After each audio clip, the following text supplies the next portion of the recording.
All right, Guy McPherson here, the Nature Bat's Last YouTube channel and Nature Bat's Last blog, here with psychologist Peter Miller for, I think, the 11th time this time around. And we are talking about, well, the thing that I always talk about, which is how screwed we are in the relatively near future. And Peter has insight about what we can do, what maybe we should do in light of that information. As a psychologist, he brings a different perspective than mine on this idea that society is crumbling and in not too long a future will be going away.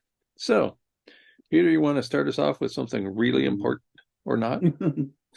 Sure. I mean, first I'll say I think it's I think my contribution to what you're doing is it's that we're finding similar angles in which people contribute to the extinction predicament. So I mean, you've discovered the links in all of the ecological and environmental and related stuff. And I think what I've seen since the beginning of learning about you and reading your book and talking to you is that I can see a lot of it like kind of paralleled in human culture and in mental health issues. And even when you talk about things like feedback loops, like I see a lot of the when a person is in the throes of mental illness, they're kind of stuck in some looping, like they're like a thought, emotion, behavior loop. They're just sort of they can be stuck in several of those, and it ultimately can result in total self-destruction if not understood and adjusted a bit, right? So I feel like I can relate in a lot of ways with your message. It's just totally from a psychological lens, and that's why I find it quite intriguing to connect, and we can bounce off our lenses, kind of thing. But yeah, and and I've been studying mental health for upwards of 20 years and registered as a psychologist for 12 and meeting with thousands of people. And I mean, meeting with people to the not just like on a surface level, but getting to know them and really understanding the context of their life and how it fits into industrialized, westernized culture and the ramifications of that. So, I mean, I think I've become really adept at seeing how people get into these self-destructive, self-defeating patterns without even kind of realizing it. And for much of their life, being stuck in that way, thinking that there's nothing harmful happening. And I think people in this culture, similarly, they go on and they carry on and they think, well, I'm just doing normal things and I'm just participating as a normal citizen. I'm not doing anything harmful to myself or to the environment. And so we carry on like that for a long time until some symptoms start showing up, right? And it could be various types of physical illness or mental illness. And then we start, I guess, having some questions. Why is this happening to me, right? And I guess depending on which type of doctor you talk to or therapist you talk to, like how culturally informed they are or how they think about illness, they might take you a little bit to the root of the problem. And I mean, I just love going to the root, and I know Guy loves going to the root. Well, So that's what it means to be a radical. yeah, I, Most people are misinformed about this. They think radical is somebody who's thrown Molotov cocktails, right? But actually, to be a radical means to go to the root. and I guess it's not for everybody, because I mean, sometimes people just get right sick and tired of me trying to go to the root, right? And trying to help them understand, how it couldn't have been any other way that they got unwell like this, because they were basically learned nothing again about mental health while growing up, learned very little or nothing about what it's like to be in a healthy relationship and what's needed. So we grow up in ignorance and a lot of lies, and then we expect to be able to be healthy. It's like really, it's kind of funny in a very absurd way. Like, and similarly, I guess we expect that the way we live in the material, westernized, capitalized world, like we expect there's going to be no consequence. Like like we can have infinite growth on a finite planet. Like this is all somehow. I didn't even hear those words, infinite growth on a finite planet, until I talked to you. Like I just kind of like was living my life like this is normal, right? And like it's Because it normal. is. It's like it's normalized destruction, right? Like Yes, absolutely. It's considered normal because everybody else thinks it. Everybody else thinks we can have infinite growth on a finite planet. We'll come up with something. We always come up with something so that we can grow the economy. I mean, Paul Ehrlich and his wife Anne wrote The Population Bomb, published in 1968, I think it was. Anne wasn't allowed to have her name on the book by the publisher because women can't possibly know anything about having babies. right. Anyway, so they're both at Stanford. They write this book, and they indicated that we would be headed for some serious hard times. And then, and of course, they cut all kinds of flack for this, right? Because surely we can have 20 billion people on this planet at least. And I get told this all the time. We could put all of the people in the world into half of Texas if they're standing up. And for the most part, I think that's a good idea with almost all those people. Put them right there, standing up in Texas. And and then as it turns out, the book was wrong because we experienced a new agricultural revolution, a new green revolution, and growing grains at an even greater scale than we were doing up till that point enabled us to add more people to the planet.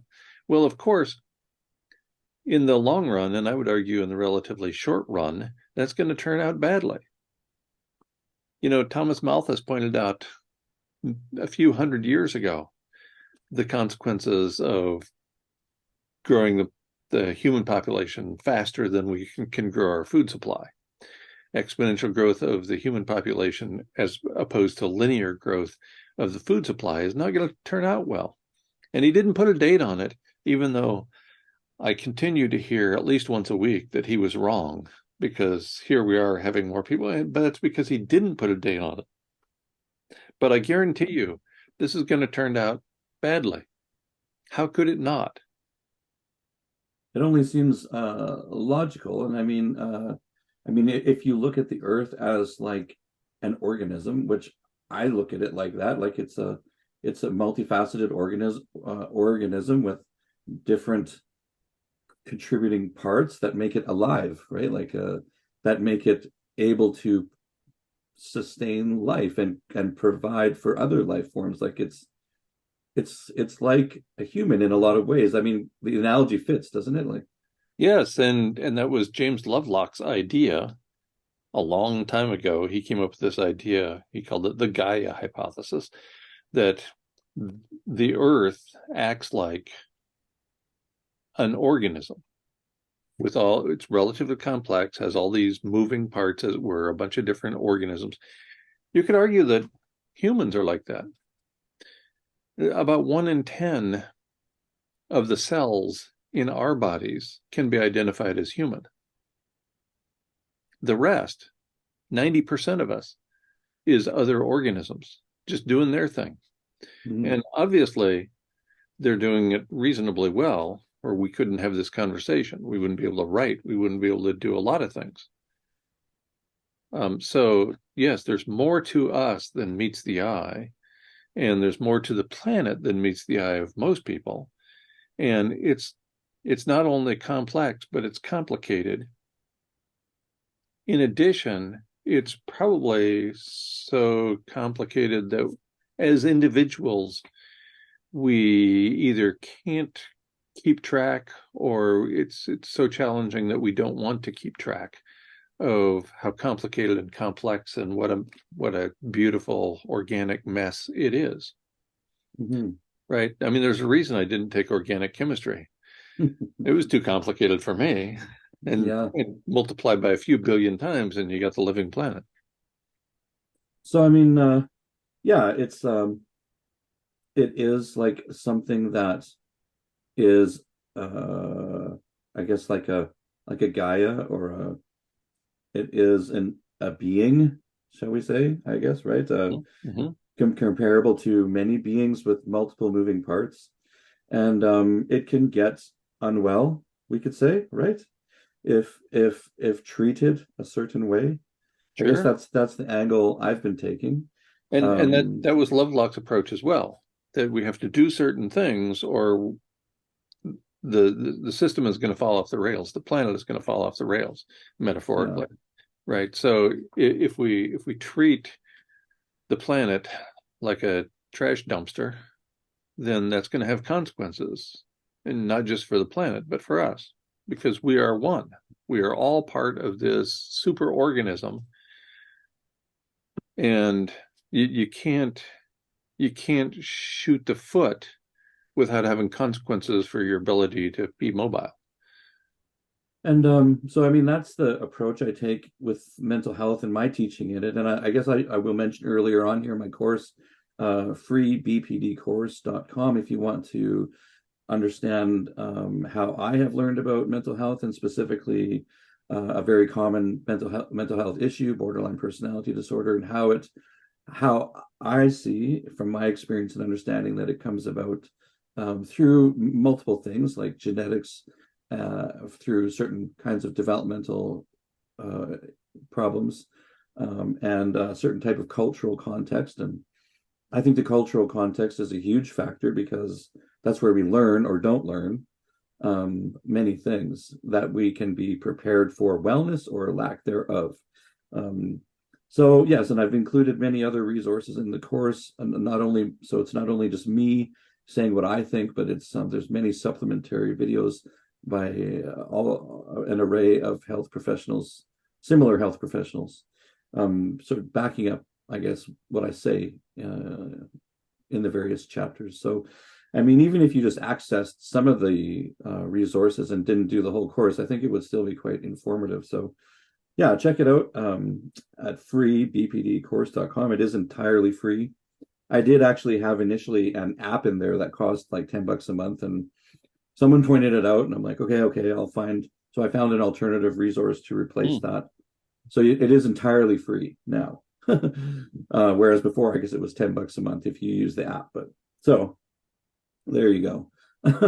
But yeah, so we were going to talk today like about yes, like when we come into, we were going to talk somewhat about free will, right? That free will, that concept. And I guess the way I'm looking at it today, and I should just kind of point out here, maybe I'll just say I was talking to somebody recently and they brought it to my attention that that I actually don't have free will. And, it was actually one of my clients, and I had a discussion with him about that, and he informed me a fair bit about things that I haven't delved too deeply into. And I was talking to Guy a little bit about it today, and but I think this is actually quite huge because the notion of free will is it's woven into like almost all the religions, right? And I guess like a lot of even a lot of political discourse, and like if you're if you're in trouble then you did it to yourself, like if you're a criminal, right? Like all this stuff. And Absolutely. so there's a I lot of stuff about that. Yeah, go ahead. Yeah, I would argue that the entire society depends upon us having free will. Religion certainly support the idea and perhaps promulgate the idea more than other institutions because It's a it's central part of it. Yeah. absolutely, you have to be able to choose your God, your deity. You have to be able to choose that, or where would a religion be? At a complete loss, right? And I don't think there's very many ethicists in the world who would want us to claim that we have no or even limited free will, because then where does that lead? That tells you that every time somebody gets arrested for a really heinous crime, rape, murder, that because that's part of who they are, they can never fix it. They can never change that. So kill them immediately and save us the expenses of incarcerating this person and feeding them for the rest of their life. So, so it's kind of a tough thing. Robert Sapolsky has been studying this at Stanford for a long time. And he has a book that just came out last week called Determined. And it points to our absence of free will. And I saw an interview with him recently, and he indicated that he doesn't want this to be true. Just sort of reminded me of the information I present, the evidence I present that I don't want to be true either. And so he pointed out that society is a mess, and if we agree that people don't have free will, what does that do from an ethical perspective? Does that mean everybody who gets convicted of a horrible crime immediately gets put in prison for the rest of their lives or suffers the death penalty? Because there have been mistakes that have been made, right? And we come across them on a pretty regular basis. I read probably once a month about somebody who's been incarcerated for 10 or 20 or 30 years, and they just found the bit of evidence that sets them free. Ouch. Right? Mm-hmm. So, I mean, it's all connected. Our free will or absence thereof is connected to the entire society. We don't want to believe it, because that makes none of us responsible for anything anymore. If I and all of my decisions are merely a product of my genetics, over which I had no control, and my personal history, over which I had no control, then I don't have any control over the decisions I make. You know, I heard almost every day when I was a kid from my mom, my dad and I just want you to be the best you can be. We don't care what kind of field you go into. If you turn out to be a ditch digger, we want you to be the best ditch digger in the world. Wow, no pressure there, huh? So no matter what I turned out to be, I just have to be the best in the world at it. Yeah. That's tough, you know? And so I actually believed that, because it was hammered into me every day that I just needed to be the best in the world at whatever I did. And so then I became a professor, and guess what? I wasn't the best in the world at it. And yeah, it sounds like a lot like conditional acceptance, like a message, like kind of like, we'll continue accepting you if, right? Right. If you become the best or strive to become the best in your chosen field. Yeah, which is but that's insane, right? Now I recognize that there's such a thing as a whole life, or at least I think I recognize that. So I say that I recognize that there's such a thing as a whole life, and people like me should not just become a renowned conservation biologist, but maybe I should pick up the saxophone I stopped playing 40 some years ago and play it badly. And so I have. That's one of the things I've been doing over the course of the last year or so, is picking up my saxophone. I don't remember any of the notes anymore, and I don't have the wind I used to when I was in high school to blow through the saxophone, but I still try to play it every now and then, much to my partner's chagrin, I'm sure. Yeah, and go ahead. Yeah, she's the one who gave it to me. It was a gift. Yeah. Oh, right on. Yeah. From Pauline, and now I'm cursing her gift by playing the damn. Well, and we are more than just these these initial ideas that get implanted into us, and but it can be hard to embrace all of what we are because of that initial programming. And so I guess I was just going to reiterate and maybe confirm with you. So like the lack of free will, and this is how I tried to understand it with that person I was talking to. So I was like, okay, we come into this world, we're children, and we have some initial programming and indoctrination that we go through, whether we like it or not, right? Like, so we're in a particular cultural context, we have a certain set of parents, we have other family members that surround us, right? And so we're kind of fed information and ideas during critical periods in our brain development, right? So it's like, is it like the initial coding, the initial blueprint of who we are? Like Right. I am told my name is Peter. I'm a Canadian citizen. right? And all these other things that people ascribe to me as being me. Um, and then it's once those things get installed, like it's not like you can just uninstall them. That's what you're kind of saying, right? Right. So you're a Caucasian male. And so imagine if you're non-binary, and there's a lot of people now and for the last several years who identify as non-binary. They're neither male nor female because in their brains, in however they're wired, they're non-binary.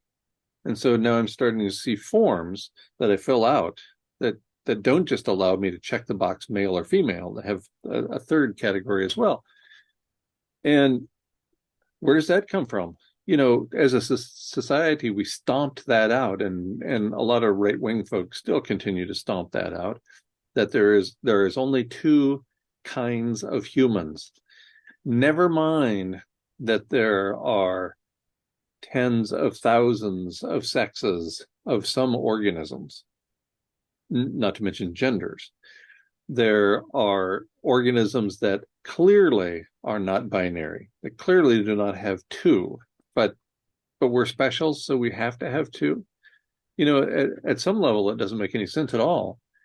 And it certainly makes things complicated when we have to put another box to check on a form, right? And Mm-hmm. and it's all of society, right? All of society is more complicated than we ever thought it was. When I was a kid growing up in a village with 700 people, I knew this tiny part of the world. I used to go to the town library. It was a public library, and it was in a 2-room house. And I thought, looking at, I knew that there were more books than this in the world, but I had no idea of the scale. And so I thought for the first, I don't know, dozen or 14 years of my life, I thought I'm going to read all the books in the world. Because look, I know there's more than this, but there can't be that many more. And I'm a pretty good reader. I spend a lot of time because you grow up in Weehite, Idaho, where it snows a lot. You spend a lot of time indoors. And so I was an avid reader. And I thought I was going to read all the books. And I thought that for a long time. And then when I was, I don't know, 14 or 15 years old, I went to the University of Idaho on some sort of tour. And I walk into the library, and it's a 6-story library. And I walk in, and on the bottom floor is the circulation desk and all the magazines. And I'm thinking, yeah, no problem. I still got this. I'm going to read all the books in the world. and then I get into the elevator. I go up to the stacks, right? So the 4th or 5th floor, whatever it was, the doors open. And oh no, this is just one floor of the 6th-floor library. And look at all these books. And to this day, every time I catch the musty smell of books, I'm taken back to that moment when I realized I wasn't going to read all the books in the world. So you won't be the best. Right. It broke my heart. It still breaks my heart that I realized I'm not going to read all the books. There's just too many. Oh, yeah. So it's that must have been, yeah, chilling in a way, or like It you was said, shocking. devastating. It was absolutely devastating. Yeah. So, like, and you're saying kind of like it's hard to break out of the original mold, right? Like, and you were kind of saying, like, Peter, isn't that what you do with your job? Aren't you trying to help people kind of like break out of the mold, break out of their patterns? Right. I guess that is honestly what mental health people do. Like, and it is extraordinarily challenging. I mean, extraordinarily, because a person has to be deeply interested and motivated to try and do something about their health. Like, it can't just sort of be a shallow motivation, right? Like, you have to really want to go like into yourself and understand your workings, read books and do practices, self-reflection practices, and really kind of challenge your original coding, I guess, right? And You have to understand who you are. yeah. Nobody wants to do that. No. I didn't want to discover that I wasn't going to read all the books in the world. I don't want to discover that I can't be the best at whatever it is I choose to do. Right. I think we all have that in common. I think society pushes us in that direction, but but then reality is pushing us in a different direction, and that's tough to take. So could is it fair to say, like, so even though, like, there are potentially ways to grow and learn and evolve, like with your understanding of being a human and mental health, like I'm honestly wondering today with this discussion of free will, like, am I ever gonna be free from the original mold? Like, because I was molded to be basically a typical Caucasian capitalist, right? Like, and isn't that all the way through school? They're like, we're going to help you be a good capitalist. So you can run a business and you can sell things, sell yourself, sell products, make money, buy things. Like, that's the whole program, isn't it? That's the original program. Uh, I mean, plus I guess all the identity, national identity and stuff, all that is there. But I mean, am I ever going to be able to break out of this self-defeating, destructive way of being? Like, is it there forever? Like, I became the chosen one in my family when I became a professor. And it's interesting because, as I already indicated, all three of us kids were told not to go into education, and so we all did. And then I became the chosen one of the family, the favorite one of the family, because I was on the fast track. I became a full professor before I turned 40 years of age. That almost never happens. And so I was the superstar. And then I recognized that the rabid pursuit of money underlying the monetary system was what was driving us to extinction. So I'm like, I can't do that. I thought at the time, and I still think that at some level I made this decision to opt out of the monetary system, to stop accepting paychecks, because it was those paychecks that were driving us to extinction. But maybe I didn't have any choice about that. My parents and my siblings think I had a choice, and then I chose unwisely. and well, I maybe I did. mean, so I guess, like, if okay, so this is what I'm thinking now. Like, if you study a certain subject enough, and I guess if it's to do with the health of people or the health of the planet, like, if you study these things enough, if you learn enough, you get to a point where you're like, there's some insights come into you, and then you're at like a crossroads, you're at like a dissonance kind of thing. Like, it's like, I this is all I've known, this is all I know how to do, but I know there's problems with it. And if I continue just blindly doing it and not saying anything, then I'm I am I'm lying to everybody and myself, right? Like, do you think it's like an academic evolution, I guess. Like I said, when I was like 14, I knew something was wrong. Like, I just couldn't put words to it, right? Like, but I felt it. Right. I felt it, and then as I slowly learned and evolved and went through school and had all these life experiences and worked on myself, it's like, no, it's totally it's fucked. Like, and I can't just say it's not, because it is. Like, it's a hard place to be, right? Yeah. Because I don't really have I don't have a lot of other options. Like, I could totally abandon everything, and you kind of tried that, and it didn't go Yeah. very well.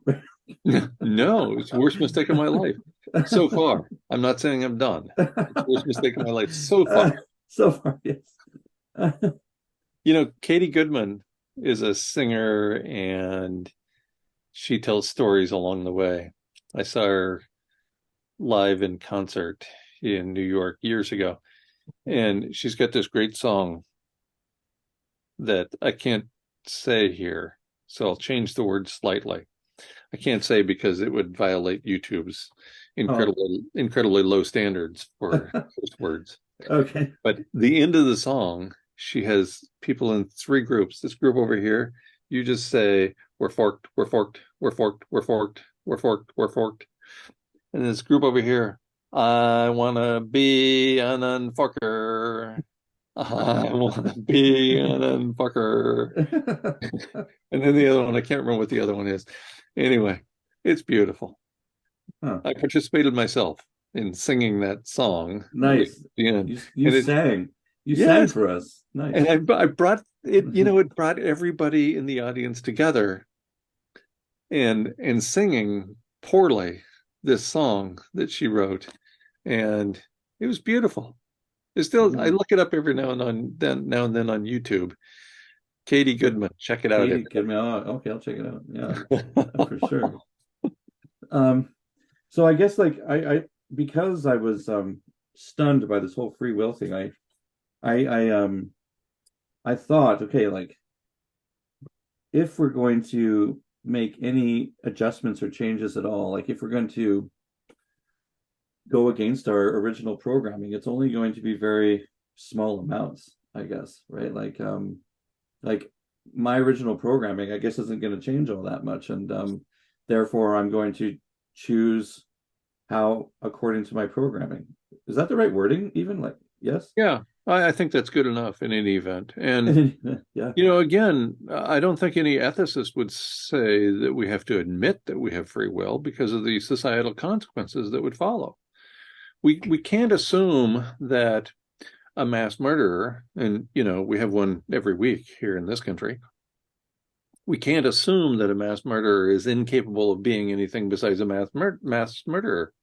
We just have to assume, we have to agree that we can fix that person emotionally, mentally, physically, whatever it takes, that yeah, we can fix that, or we wouldn't have a prison complex. yeah. Well, I dare to say something here, and I've kind of talked about this before, and I think this is related. Um, and it's kind of a sad thing to say. But I kind of think a lot of the measures we take and the things that we do to try and be to help people in their health, I think they are fall into the category of pretense. So we're making it look like we're doing something when we are actually doing very little or nothing. Um, like I don't think prisoners get rehabilitated in jail. Like they just go there for a while. There might be some programming, but that's just to make it look like something is being done about their health, right? Or so that they can be a safer, more productive, better citizen, right? So, like, I worked in a jail for a time. I'm not convinced at all that the programming does anything at all. And even in my own job, and I try genuinely, right, to help, but I think the impact is like tiny, like just so tiny. Um, and I honestly think that I guess that the people running the show, like, but they want people like me to be doing this to make it look like where something can be done. Like, so, like, Well, I don't think I'll ever lose my job, or people like me will ever lose our jobs because we're an important symbol. Like, look, we're doing something, right? Like, I agree. And maybe that little bit is enough. Maybe that little bit is enough to get you and me through the day. I used to measure my impact by the influence I had on students in the classroom. So sometimes I was teaching only 6 students. It would be a seminar. There'd be a half a dozen students there, and I would maybe only reach one of them. So I just spent an entire semester of my reasonably well-paid life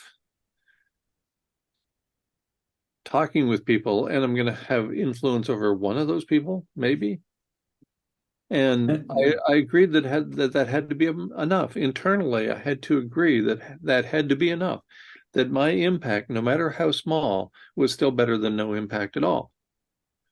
And so mm, maybe if we convince ourselves that we have just a tiny bit of free will, and that tiny bit of free will enables us to do these kind things, to be honest, to be decent human beings, and convince ourselves that that actually matters. Maybe that's good enough, even if it only matters to one person. I'm just looking at this Carl Jung meme about being unconscious. he said something profound. I just want to relate it here. He And said a it's lot of some things. He said a lot of things that were he profound, did by the way. he did indeed. Yeah, I'm totally minimizing that. Uh, like it was something to do with uh, okay, here's one. He said, until you make the unconscious conscious, it will direct your life, and you will call it fate.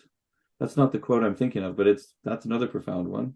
But I Right. think it was basically saying that the most of the evil or harmful or bad things in the world happen because of unconsciousness.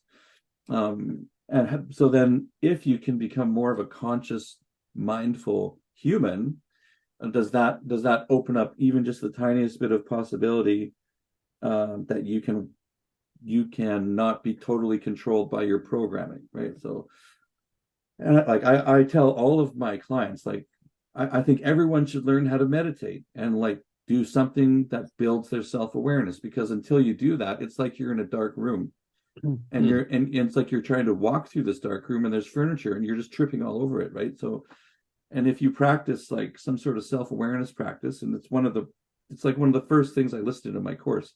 It's like a dimmer switch. You turn up the dimmer switch a little bit and a little bit after you practice and practice and practice, right?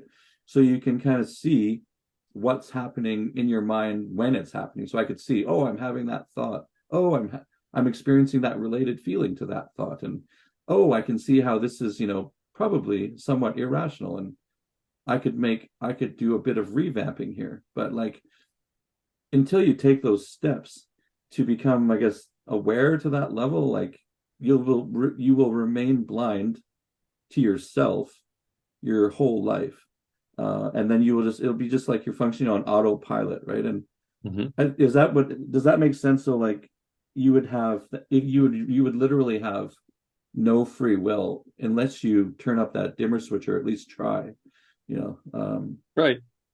Yeah, and although I believe we have a very limited amount of free will, I don't act that way because I can't. I can't force myself to do that. To Because what that would mean is everything I do is irrelevant.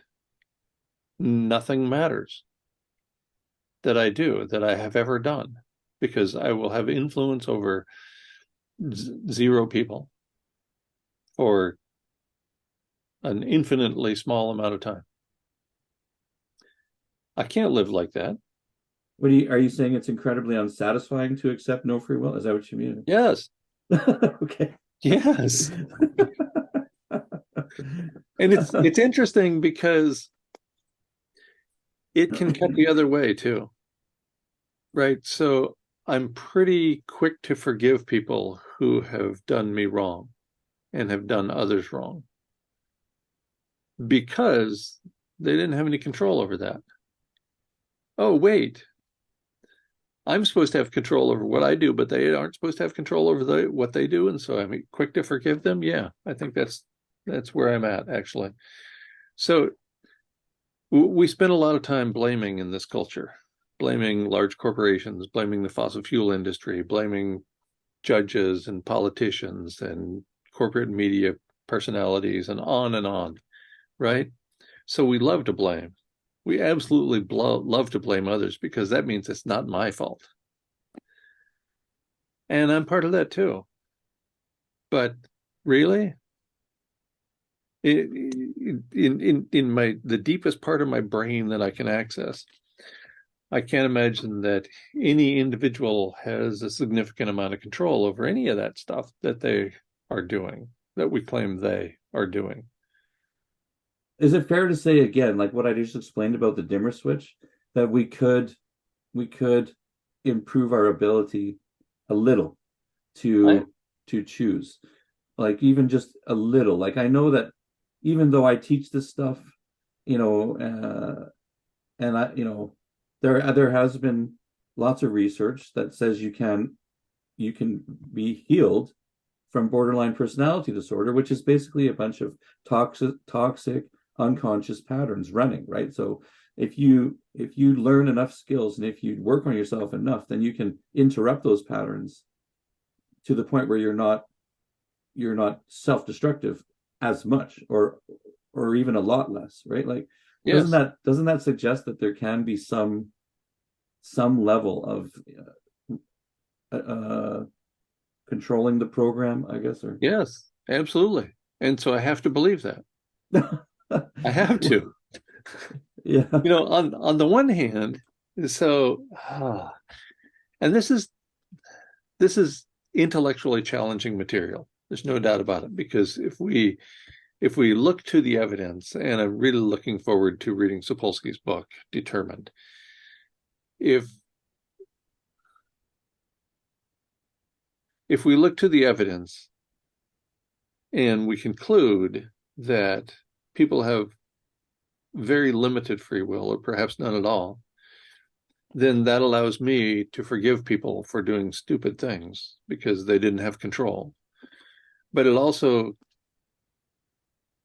lets me off the hook for any stupid things I've done. And I don't want to live like that. So for me, it's this mixed bag, right? I'm just going bonkers over it. It's a bit of a paradox. I mean, which is, maybe this is another one of the human paradoxes, that we have to live with.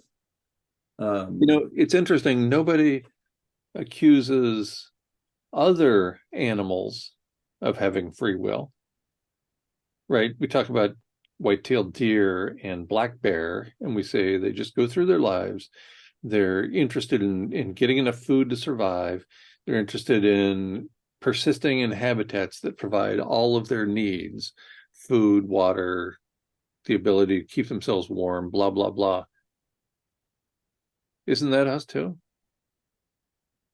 And you know what? I'm just thinking, as you're saying this, the religious person would say, that's what makes us so special. Exactly. And that's why, we're not like the animals, because we have this ability to choose, right? And that's why religion is true.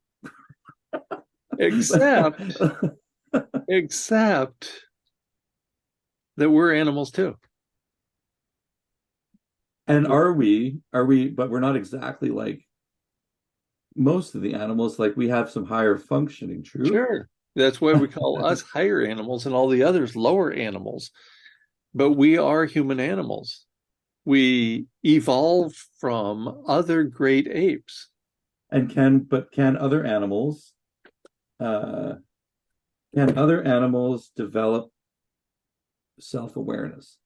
Can they turn up that dimmer switch that I was talking about? That they don't have that capacity, right? Like, so when I was on campus at the University of Arizona in Tucson, there was a student, a technician working in a lab, and this student had a parrot on their shoulder that had been part of a research program for 15 or 20 years. Parrots live a really long time. And the student walked into the bathroom and pointed at the mirror and said, "Look, and said the bird's name." 15 years of research down the tubes, because you just pointed out what the experiment was supposed to determine. You put a bird in front of a mirror, and if it's self-aware, it will recognize itself and act accordingly. You can't tell it that that's you, or it ruins the experiment. So yes, other organisms have the ability to recognize themselves. So is this the paradox? We, like other animals, both have and do not have free will. We have it and we do not have it. Sure, I think that there is right. There's this spectrum that we are on, that individual humans are on as well, that other animals are on too, right? And I guess I would argue, in my experience with people, that I would say almost hardly anyone develops true self-awareness. And I'm not saying I'm so awesome that I've developed a little, but I don't think your average person develops any. Because it's not embedded in our culture to do so, is it? Wait, I think you just admitted that we have little or no free will. Because it's not a repeated it's not prioritized. It's not something you learn every Sunday. Like, try and turn up that dimmer switch, practice some meditation for at least an hour a day, like brush your teeth every day. Like, it's not part of the framework, right? Like, so how you would just have almost an entire population of people on autopilot, which means no free will, I guess, right? As we do. Are you Yeah, telling me the entire population is not on autopilot? mostly. Come on, I everybody think does the same thing. there's a few people who would try. There's a few people who self-reflect. I mean, I think there are some. Like, I think a lot of the monks are setting a really good example. Like, I think we should be more like the monks. Like we should try and really get to know ourselves intimately, right? And like really understand ourselves at a like um just that level of self-awareness, like, because Yes. they get it. I mean, why else would they do what they do and go to monasteries and almost just totally give up this way of life? Like, they know something, right? Yes. Yes, they do. That reminds me, have you ever watched the television series Monk? uh, I've heard of it. I don't think I've watched it. Yeah. So Adrian Monk is the name of the character. And talk about quirky. He came to mind because you're talking about monks, which most people would call quirky, right? They opted out of the conventional way of living in this society, and they're pursuing a different path, and they're paying the price because everybody thinks they're weird. But they know something, like Yes. they have realized something that most people have not. And that I Absolutely. think I think it's that you don't have to be at war with yourself. You don't have to be controlled by the monetary system and all of its conditioning and all of its symbolism. Like you can stand apart from it and still be happy. But I mean, the big lie that we live is that happiness is only at the top, right? Like Right. And Matthew Perry from Friends just died. I'm convinced it was some sort of suicide, but I don't know yet, right? But I think he was fully immersed and steeped in the happiness is only at the top. And then when he got to the top, he found nothing. right. Well, of course, because everybody who strives to get to the top doesn't recognize it when they get there. There must be more. There's more to life than this. There's more to life than having all the money you could possibly want. There's more to life than having connections that go anywhere you want. So I don't know. He had serious addiction issues that he had talked about recently, and also in his autobiography.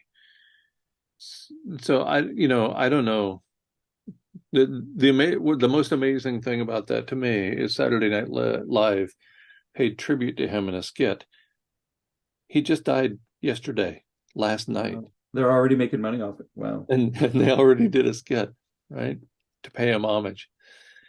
Yeah, and so here's a case of somebody who really, as nearly as we can tell, had it all. Mm-hmm. And Mm-hmm. and he admitted in his autobiography, apparently, which I haven't read, that he didn't have it all, that he had serious addiction issues, that he was not happy with where he ended up in life. Holy cow, are you kidding me? I, I posted a quote from him the other day, and sort of in an angry tone, but he said, I was convinced it was the answer. I was 25. It was the second year of Friends. And 8 months into it, I realized the American dream is not making me happy, not filling the holes in my life. I couldn't get enough attention. Fame does not do what you think it's going to do. It was all a trick. wow. I don't think he's the first person to have felt that way, by the way. So imagine the disappointment, right? Like, you think I'll be happy and I'll be fulfilled. And, the American dream is real and true. and then and then to realize that all of the health issues you have cannot be resolved by any amount of money. You know what George Carlin said about the American dream, right? uh You you know why told they call it the American dream? Because you have to be asleep to believe it. right. But this is the thing, like, even though me and you are like we're going on about this, like nothing is going to change, nothing. Like that whole American dream idea, it is like the, what is it? It's like, it's the golden statue. Like it's the, You know, nothing will stop it. right. It's interesting because it didn't start out that way. The person who came up with the phrase "the American Dream," James Treslow Adams, in 1931, in a book, the title of which I can't remember, said that the American dream is everybody having enough for themselves and everybody depending upon other people for the joy in their own lives.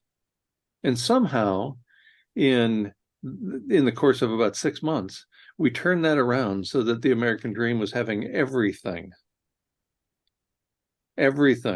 served Mm-hmm. to us on a platter, just like we Mm-hmm. like it. Are you kidding me? Mm-hmm. That's not what he had in mind when he wrote about the American dream. Right. So it got warped. It got, as the word bastardized is a good word. I like that word. Like it got twisted, right? To become something else. And I actually didn't know that. So I'm glad you brought that in as the, that was the original idea. I guess it was a more wholesome idea. Absolutely. And so somebody decided that wasn't where we wanted to go at all. And then that twisted notion or programming became mainstream, which most people have inherited, right? Right. And so now people think if they are adhering to that and they're following their dream, no matter what the cost, then they are being virtuous. So, and it's just fascinating, people. I'm virtuous if I'm doing what they told me to do, right? I'm virtuous even if there's harmful side effects. I'm still virtuous. Right. 'Cause uh, And we want to be that, right? We want to be acknowledged for being decent people. But are we? right. And if you don't learn, I guess if you don't go into yourself, and I guess this is the Western Eastern kind of Right. dichotomy. Like Western is all external, right? And the Eastern is more like go in and study the inside, right? And but we don't, our mainstream culture it doesn't guide us that way. We don't go in. Like I didn't start going in until I was full on borderline personality disorder and my life almost completely destroyed. Like that's what it took. And I was very lucky to have some people in my life who cared enough and were smart enough to show me some of the truth, right? So then I started going in, which means doing the self-reflecting, doing some meditation, recognizing when I'm stuck in 4 or 5 cognitive distortions and I'm running on assumptions and I'm acting it all out like my distorted reality is real, right? Like that's what it took for me. Right. And I had a similar experience. I was hired into a tenure track position. I started on May 1st, 1989, and it occurred to me that not only did I have a PhD, but I was a professor. And PhD stands for Doctor of Philosophy. And I Mhm. had never read any philosophy. None. How can I get a Doctor of Philosophy having read no and having never had a course in philosophy? Wow. So so I started reading all the way back to the ancients with respect to philosophy. So I've read tens of thousands of pages of philosophy in the intervening time, and I discovered a lot about myself. And some of it was good and some of it was bad. And the take-home message here is that somehow I changed myself, or at least I think I did. Maybe even just in degrees, right? Like Absolutely. in degrees. And maybe that's the most we can expect. Like sort of, so our amount of free will is probably just small, and only if we work really hard, right? Like to try and learn a lot of things and become more self-aware, then we can have just the slightest bit of, just the tiniest percentage of like And free will. and maybe that's enough. Maybe that's Mm-hmm. like my ability to reach one student at a time for a short period of time. Mm-hmm. Maybe that's as good as it gets. Mm-hmm. like I'm not trying to validate all of the superstitious and all the religions by saying this. I don't think that's the point. Um, No, not at all. no, I'm not trying to say like, because I think it is actually people do kind of get a sick satisfaction from going into all of the weirdness of the spiritual. They get like this sense of being important and special, and I think that is something that needs to be seriously tamed. And you can tame it if you practice the self-reflection.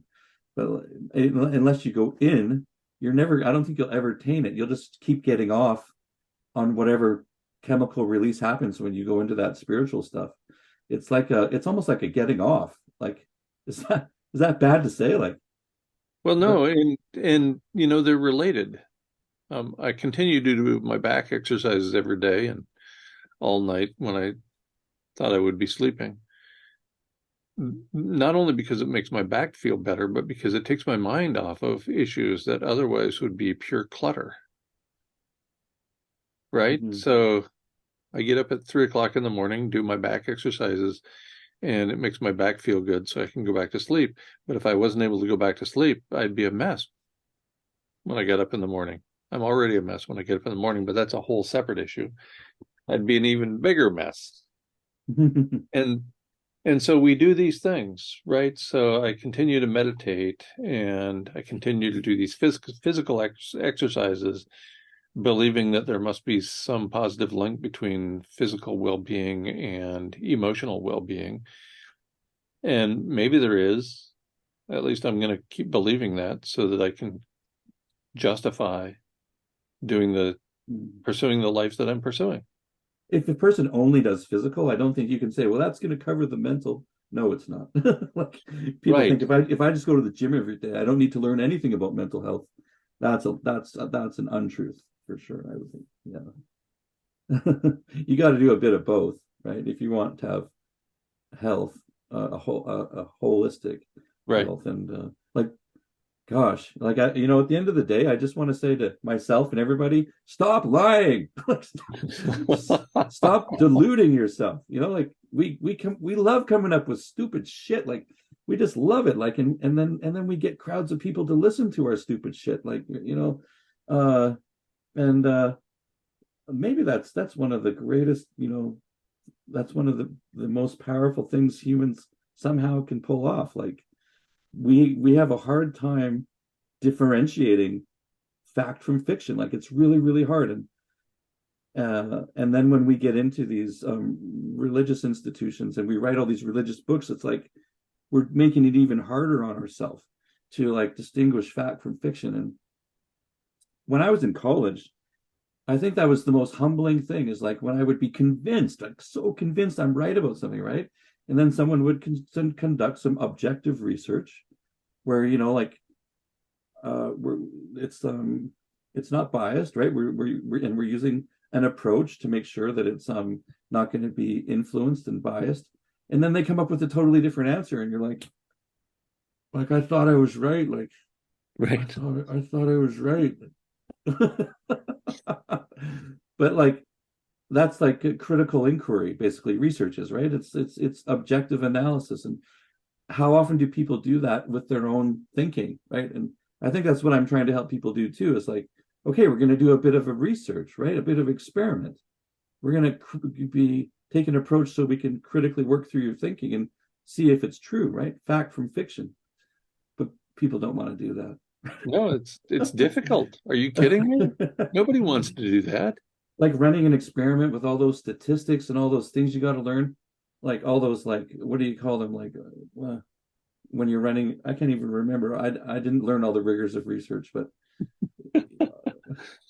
Yes, you have to yeah, be able to distinguish evidence from opinion. That means you have to run trials, right? and you have to have like ways to collect data, ways to analyze data. Like you have to have these all these mathematical statistical formulas, right? And then you got to be able to reflect on those after.